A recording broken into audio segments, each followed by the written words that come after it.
যে ভালোবাসা না চাইতে পাওয়া যায় তার প্রতি কোনো মোহ থাকে না।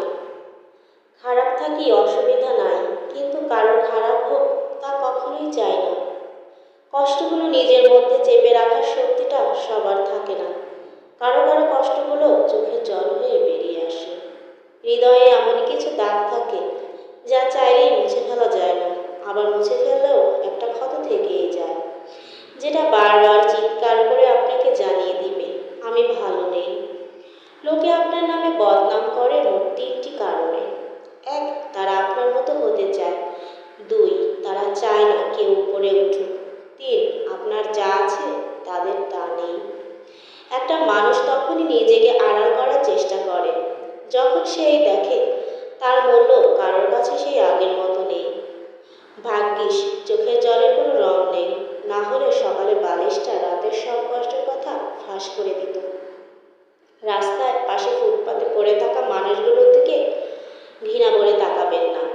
ওরাও মানুষ, ফুটপাতে আছে বলে কুকুর না। হয়তো আপনার মতো সোনার চামচ মুখে নিয়ে ওদের জন্ম হয়নি, এটাই শুধু পার্থক্য। মানুষ চিনতে পারাটা পৃথিবীর সবচেয়ে কঠিন কাজ। সহজভাবে নিলে কঠিন পরিস্থিতিও পাড়ি দেওয়া সম্ভব। সহজভাবে নিলে কঠিন পরিস্থিতিও। এই শহরে সব কিছুর দাম বেড়ে গেলে মানুষের দাম বাড়ল না কেন? তবে কি মানুষ মূল্যহীন থেকে গেল? শুরুতে একা থাকতে একটু খারাপ লাগলেও পরে সেটা অভ্যাস হয়ে যায়। তখন মানুষের মাঝে কেমন জানি একটা লাগে, একাকিত্ব তখন সবচেয়ে আপন মনে হয়। পাড়ি দেওয়া সম্ভব। মানুষের প্রেমে পড়াটা নিছক বোকামি।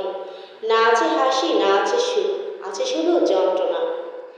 ভূমিহীন ফুটপাতে পড়ে থাকা মানুষটা মরে গেলে 3.5 হাতের এক খণ্ড জমি পেয়ে যায়। মানুষের মৃত্যুর পর বোধ হয় পৃথিবী একটু উদার হয়ে যায়। যে চাঁদ কখনো নিজের হবে না, সেই চাঁদের দিকে হাত বাড়ানোটা বৃথা চেষ্টা মাত্র। বৃষ্টিতে আশেপাশের ময়লার মতো যদি মানুষের মনের ময়লা ধুয়ে যেত, তবে অনেকটাই হালকা হয়ে যেত প্রকৃতি।